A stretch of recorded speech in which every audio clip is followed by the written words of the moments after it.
This week we continue to look at Unit 10, the Doctrine of the Church, as we begin with the theological formulation of the Lord's Supper. There are three different meanings we need to look at with the Lord's Supper.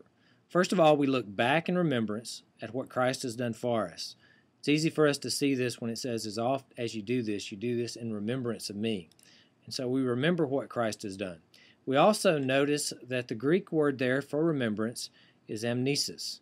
It's more significant than the word for memorial. And so we need to make sure that we draw to mind in a vivid and clear way what Christ has done for us, with his blood being poured out and his body being broken. We not only look back in remembrance, but we look around in community.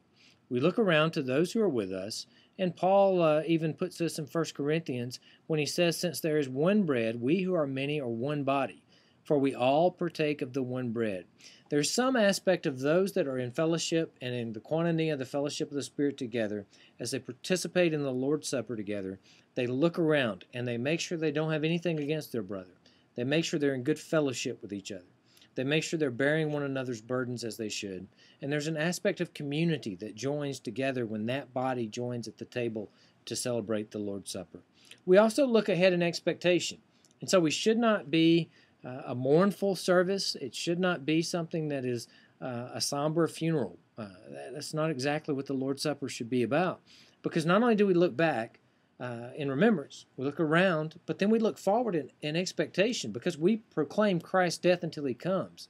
And the fact that we are celebrating the Lord's Supper means it should be a symbolic celebration of his future coming as well.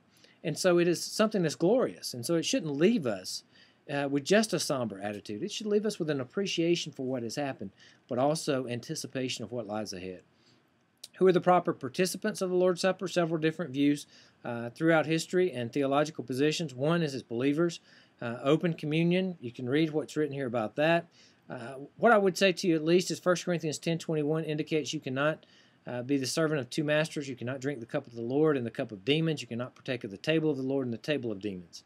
Also, how do you proclaim the Lord's death if you're not a believer? So I would definitely limit the Lord's table at least to believers. Now, I believe you should limit it to those who have been properly baptized, like faith and practice.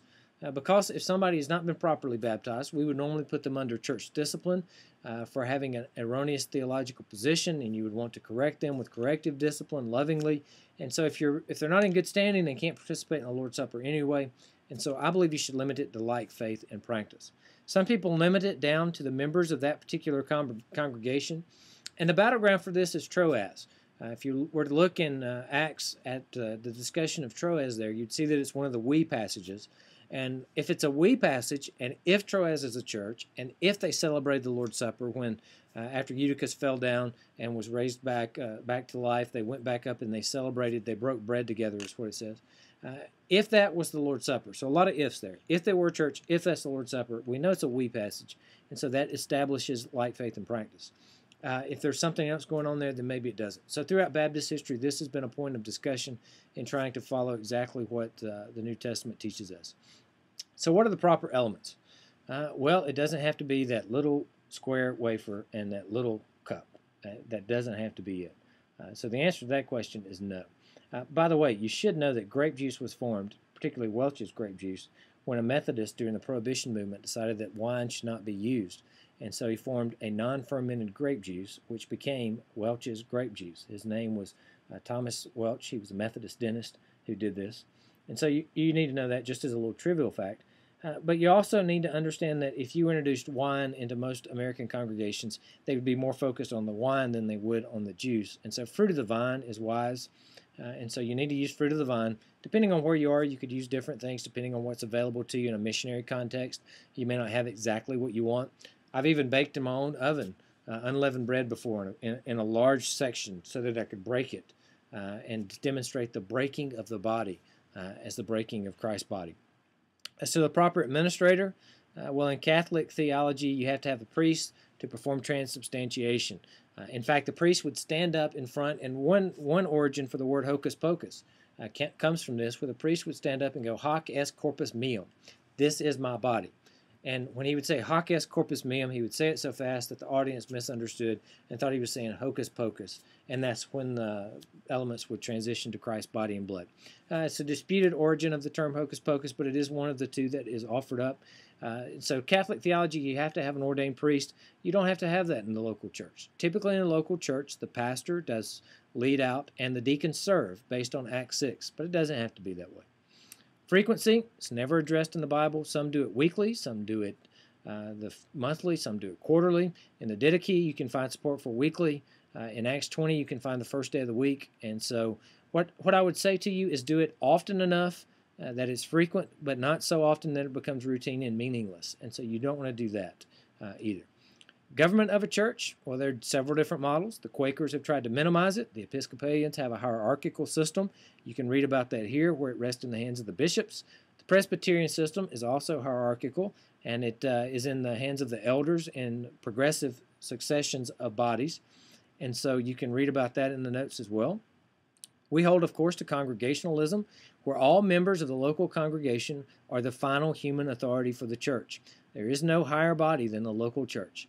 This model involves local church autonomy. Nobody sits there to tell the local church what it can do. This involves the congregation principle of the priesthood of all believers, and that we all have the Holy Spirit. If we are all regenerate, if we're all doing what we should be able to discern the Lord's will and act together in unison and fellowship of the body. Also, that Jesus is the only one over the local church. No one else is, so there's no need for a hierarchical system. And then when we look at Scripture, we see in Acts 6 that they elected the deacons. We can also see the extending of hands with the appointing of the elders. We see in 1 Corinthians and Matthew 18 the disciplining of members, and we see in 2 Corinthians the acceptance back in of a member.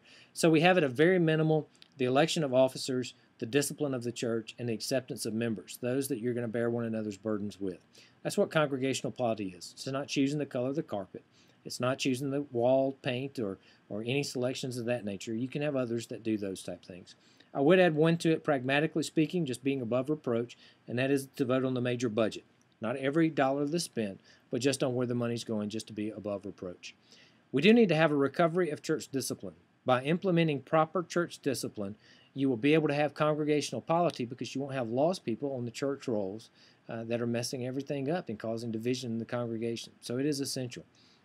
How do we recover the idea of meaningful membership? Well, we have to correct the idea of what membership is and make sure people know that membership really matters. You can read the thoughts on that, but one of the more important things I would point you to is the 22 one another passages. We're to love one another, seek peace and unity, avoid strife, bear one another's burdens, watch out for one another physically and spiritually, hold each other accountable, not sue one another, pray for one another, separate from destructive people that are destructive to the church, and contend for the gospel. If we're going to do this, we need to know who the fellow members are that we bear their burdens. And so we need to make sure we have meaningful church membership. Several things you could read on here. The requirements for membership, well, there's a moral requirement of regeneration. It is a believer's church. And then there's also a ceremonial requirement, which is baptism. And so that constitutes your public profession of faith, which is your inward decision, and that would be your ceremonial requirement. I've got some practical application here. This section will not be on the final, and so this is just for you to look over and to apply to your own lives. What I would tell you, though, is be sure that you know leaders will give an account. So everybody seems to want a larger church. Be cautious, because if you're going to have to give account for all 3,000 to 4,000 people, that could be quite a task on the day of judgment. And so some who have fewer people in their membership are going to be better off when the day of judgment comes. If you emphasize the church covenant, you will do yourself a favor. Here's an example one that you can read through and ask any questions if you have those about. Finally, I would say to you, stop minimizing the ordinances. Whether you do it by tacking on the Lord's Supper to a service that has absolutely nothing to do with the Lord's Supper, or whether you do it with baptism without a public profession of faith. With all the video technology, it'd be real easy for you to allow a person to give their public testimony in a way that they would be comfortable and not as nervous, and in a way that would allow it to be meaningful to the congregation before baptism. There's also services that you need to have that explain what the Lord's Supper really is all about before you actually partake of the supper. So don't tack it on. Don't do it in a meaningless way. Make it meaningful. Everything in the church should be meaningful. It should matter. And that's what I want you to concentrate on and think about today. If you have any questions, feel free to email me those or post them in the discussion board.